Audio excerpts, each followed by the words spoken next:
jurnal yang kami temukan untuk memenuhi tugas pertemuan 15, di mana kelompok kami beranggotakan saya sendiri adalah Putriani dan ada Oktaviani Setiawan dan ada Bimo Suryo Valentino, di mana membahas tentang perencanaan strategi pemasaran untuk meningkatkan penjualan produk batik khas Jombang di era new normal, di mana kita akan di dalam jurnal di dalam PPT yang kami ambil dari materi yang diambil dari jurnal tersebut terdapat BCG, analisis SWOT dan juga prioritas PM. Untuk materi pertama akan dibahas oleh Oktaviani Setiawan. Sebelum kita masuk ke materi, kita harus tahu pendahuluannya. Kawasan industri batik di Indonesia merupakan salah satu kawasan modern yang pengembangannya difokuskan dan diutamakan oleh Kementerian Perindustrian atau Kemenperin. Dengan alasan dapat membantu perkembangan moneter masyarakat, industri rumahan batik tulis New Holland Jombang didirikan pada tahun 2011 oleh seorang perintis batik bernama Sutrisno. Batik tulis khas Jombang memiliki konsumen yang berasal dari kota Jombang. Produk batik khas Jombang merupakan produk yang harus dikenal oleh masyarakat luas karena termasuk dalam produk batik khas dengan motif Jombangan. Masyarakat Jombang juga mulai memakai batik khas Jombangan ini menjadi seragam dinas maupun seragam sekolah di Jombang. Berikut adalah data penjualan batik pada tahun 2017 sampai 2021 yang didapat dari hasil wawancara dengan pemilik UKM batik tulis New Holland Jombang. Nah, terus selanjutnya kita masuk ke materi selanjutnya adalah langkah penelitian tersebut. Yang pertama adalah mengumpulkan data sesuai dengan penelitian. Yang kedua, pengolahan data. Pengolahan data dibagi menjadi dua, yaitu uji validitas dan uji reliabilitas. Yang pertama yaitu uji validitas. Hasil validitas pada kuesioner dinyatakan valid dengan melakukan pengujian. Validasi berasal dari kata validatif, berarti sejauh mana ketepatan alat penduga dalam kapasitas pendugaannya. Rumus pada uji validitas adalah sebagai berikut, yang dimana RxY adalah koefisien korelasi, X adalah skor pertanyaan tiap nomor, Y adalah jumlah skor total pertanyaan, dan N adalah jumlah responden. Selanjutnya itu yang kedua, uji reliabilitas. Pada uji reliabilitas digunakan untuk mengukur kuesioner yang dibuat penulis sebagai tanda variabel attribut. Kuesioner yang telah dibuat harus di-reliable atau handal. Setiap pertanyaan harus konsisten dan stabil, tidak boleh sampai berubah. Reliabilitas pada pengujian ini menggunakan rumus alpha.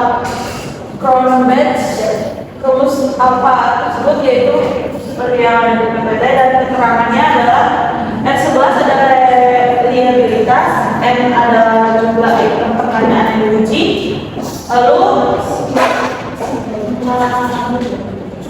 ada jumlah variasi skor tiap item, dan T2 adalah varian total. Selanjutnya itu analisis data. Matriks Y digunakan untuk menempatkan perusahaan pada 4 kuadran. Matriks Y terdiri dari dua aspek, yaitu skor absolut matriks atau IPAS pada suku X dan matriks EVAS pada suku Y. Matriks IPAS, International Factor Analysis Strategy, digunakan untuk menganalisis beberapa faktor internal yang merupakan faktor kekuatan dan faktor kelemahan yang telah diantisipasi keberadaannya. Variabel faktor IPAS dapat dilihat pada tabel 1 yang seperti yang ada di PPT. Selanjutnya akan dilanjutkan oleh Mbak Andela.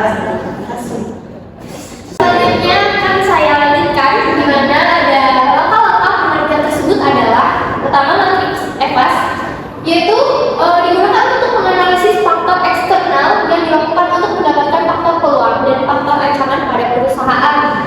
Variabel faktor EVAS dapat dilihat pada tabel 2, di mana terdapat variabel peluang dan ada kelemahan.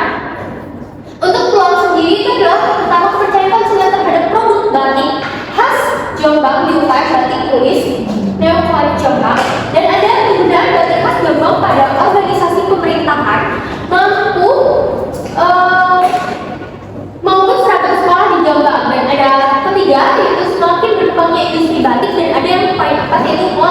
batik beraneka ragam. Sedangkan untuk variabel kelemahan itu terdapat T1, T2, dan ada sampai T7.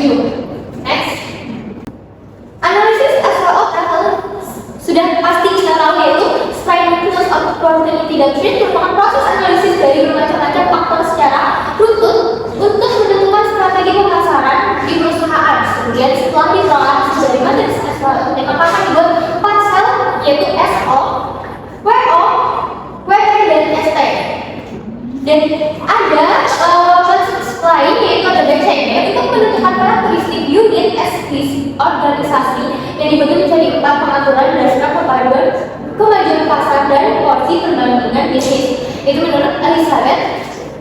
Dan ada QSTM, di mana metode QSTM digunakan untuk sebagai tahapan ketiga untuk mengkaji portofolio bisnis, membuat perangkat kerja praktis untuk menggambarkan asosiasi yang ditarik oleh asosiasi yang ditarik menurut Rizal dan Widaya, di mana ada strategi alternatif yang akan menjadi referensi dalam perencanaan strategi pemasaran di UKM batik tulis yang oleh Jombang tersebut.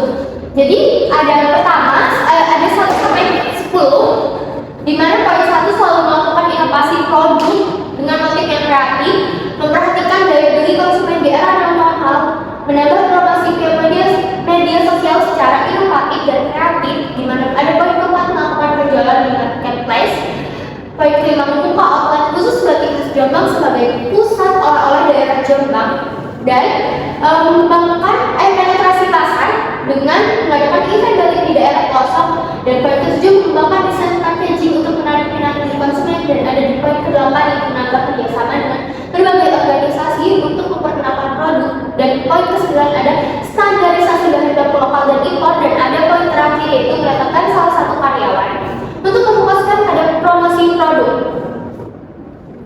di mana terdapat hasil uji validitas faktor internal dan eksternal indikator tadi dari S1 sampai S5, di mana kekuatan W1 sampai 5, dan ada O1 sampai O4, dan ada T1 sampai T7, sehingga terdapat perhitungan di mana ada tabel dan keterangan valid, di mana hasil uji validitas pada tabel 3 nilai F itu lebih dari F tabel, sehingga indikator yang digunakan dinyatakan valid.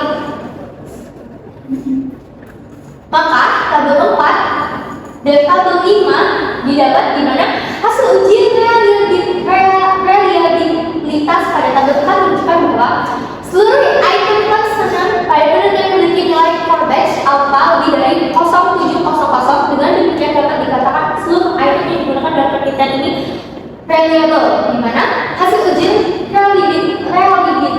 reliabilitas di tabel 4 itu ada core batch alpha 0,713 dengan kriteria 0,700 dengan kesimpulan reliable. Kemudian ada di tabel 5 menjelaskan hasil matriks faktor internal UKM batik tulisan College Jombang diketahui total skor sebesar 2,94, atau dapat diartikan bahwa posisi internal perusahaan kuat dan potensial untuk berkembang di era selanjutnya, di mana ada faktor internal dari S1 sampai S5 memiliki bobot dan rating dan skor, dan kelemahan minus dari B1 sampai B5 mendapat total sebanyak 1,00, di mana kita tahu jumlah yang paling umum itu ada yang paling bagus adalah 1,00 dan ada 2,94. Next. Untuk itu terdapat tabel 6 di mana matriks faktor eksternal yaitu peluang O1 sampai O4, dan ada ancaman T1 dan T7 dengan total 1,00 dan didapatkan hasil 2,73. Tabel 6 menjelaskan hasil matriks faktor eksternal UKM batik tulisan College Jombang pada tabel 6 dapat diketahui total skor pembobotan sebesar 2,73, atau dapat diartikan bahwa posisi eksternal perusahaan kuat untuk terus mempertahankan posisinya pada persaingan industri maupun kompetitor di era new normal. Selanjutnya akan dilanjutkan oleh Mas Bima untuk materi yang berikutnya. Ya oke, akan kita lanjutkan. Nah, bisa kita lihat pada tabel tersebut. Pada analisisnya, SWOT pada gambar 2 menjelaskan sejumlah faktor eksternal dan internal akan diletakkan pada setiap peta dengan menghubungkan kekuatan, dengan peluang, kekuatan, dengan ancaman, kelemahan dengan peluang, dan kelemahan dengan ancaman. Berdasarkan gambar kedua, data bangsa pasar dan pertumbuhan pasar KM, batik tulis New Colet Jombang berada pada posisi DOS. Diartikan bahwa rendahnya tingkat penjualan di masa pandemi COVID-19 mencapai 3,25%. Selain itu, UKM batik tulis New Colet Jombang hanya memiliki pangsa pasar sebesar 0,97 kali dari pangsa pasar produk batik UKM batik XYZ. Nah, selanjutnya metrik KSPM, di mana hasil perhitungan KSPM merupakan ketertarikan narasumber terhadap masing-masing strategi yang diperhitungkan dari beberapa faktor yang ada.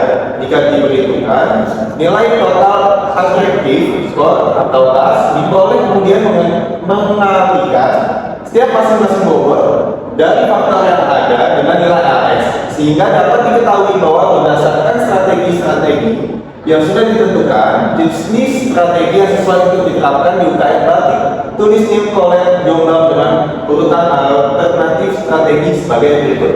Yang pertama, dengan hasil total atraktif skor TAS sebesar 4,4. Yang kedua, alternatif strategi 2 dengan nilai total atraktif skor 4,3. Yang ketiga, ada alternatif strategi 8 dengan nilai total atraktif skor 4,2. Yang keempat, ada alternatif strategi 3 dengan nilai total sebesar 3,9. Lalu yang kelima, ada alternatif strategi 4 dengan nilai total sebesar 3,8. Yang keenam, ada alternatif strategi 5 dengan nilai total sebesar 3,6. Lalu alternatif strategi 6 dengan nilai total 3,5. Alternatif strategi 9 dengan nilai total 3,4. Lalu alternatif strategi 7 dengan nilai total 3,3. Dan yang terakhir ada alternatif strategi 10 dengan nilai total 2,7. Nah, strategi alternatif yang memiliki nilai TAS tertinggi merupakan rekomendasi strategi yang mendapat prioritas tertinggi untuk dijalankan. Berikut adalah tabel 9, yaitu urutan strategi alternatif berdasarkan peringkatnya.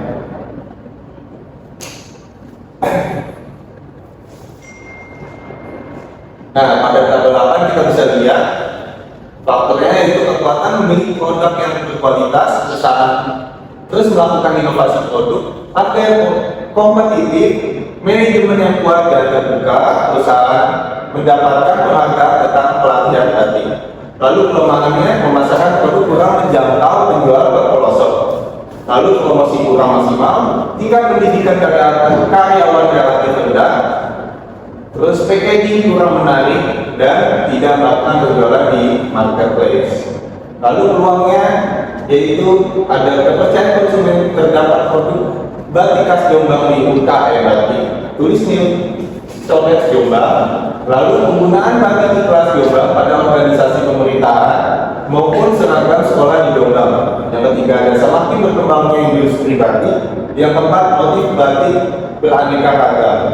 Lalu strategi SO-nya, yang pertama adalah melakukan pengembangan kualitas produk dengan harga yang kompetitif untuk selalu mendapatkan kepercayaan konsumen. Lalu yang kedua, memajukan teknologi baru dalam pembuatan batik tetapi tetap mempertahankan cara tradisional. Yang ketiga, menambah kerjasama dengan berbagai organisasi di Jombang maupun di luar daerah. Yang keempat, tetap melakukan inovasi produk yang dilakukan oleh batik Jombang. Lalu strategi WO yaitu pertama, membuka outlet batik khas Jombang di berbagai daerah untuk memperkenalkan produk batik yang dimiliki. Lalu melakukan penjualan di marketplace seperti Shopee, Bukalapak, Tokopedia dan lain sebagainya agar masyarakat di seluruh Indonesia bisa mengetahui produk batik tersebut.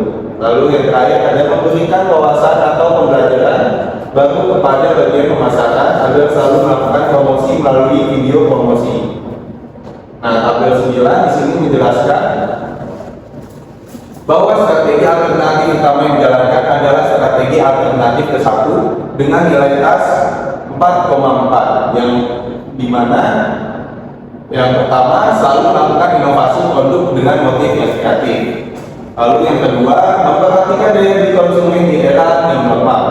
Yang ketiga, menambahkan kerjasama dengan berbagai orientasi untuk memperkenalkan produk. Yang keempat, menambah promosi via media sosial secara inovatif dan kreatif. Yang kelima, melakukan penjualan di marketplace. Yang keenam, membuka outlet khusus batik Jombang sebagai pusat oleh-oleh dari Jombang. Yang ketujuh, penetrasi pasar dan pengadaan event batik di daerah pelosok. Yang kedelapan, standarisasi bahan baku lokal dan impor. Yang kesembilan, mengembangkan desain packaging untuk menarik minat pembeli konsumen. Yang ke-10, menetapkan salah satu karyawan untuk memfokuskan pada produk. Lalu kesimpulan dari presentasi kami yang kami dapatkan pada penelitian ini adalah faktor internal terdiri dari faktor kekuatan, yaitu memiliki produk yang berkualitas, usaha terus melakukan inovasi produk, harga yang kompetitif, manajemen yang kuat dan terbuka, usaha mendapatkan penghargaan dan pelatihan batik. Sedangkan faktor ancaman adalah penurunan penjualan di masa COVID-19, menghadapi kondisi ekonomi nasional yang lemah, penurunan permintaan dari luar kota, fluktuasi nilai tukar rupiah terhadap mata uang asing, lalu ketidakstabilan dan peningkatan biaya bahan baku yang tidak menentu. Konsumen menjadi semakin sensitif terhadap harga dan persaingan antara kompetitor terkait beraneka ragamnya motif batik. Hasil analisis SWOT menunjukkan bahwa selisih faktor internal adalah 1,95 dan selisih faktor eksternal adalah 0,19. Maka dengan nilai tersebut UKM Batik Tulis di Outlet Jombang berada pada posisi kuadran 4, witness trade. Ya. Sekian presentasi dari kelompok kami tentang jurnal di mana membahas tentang perencanaan matriks dan SWOTBCG dan GRIP SPM dari jurnal Batik Collect Jombang. Sekian, terima kasih.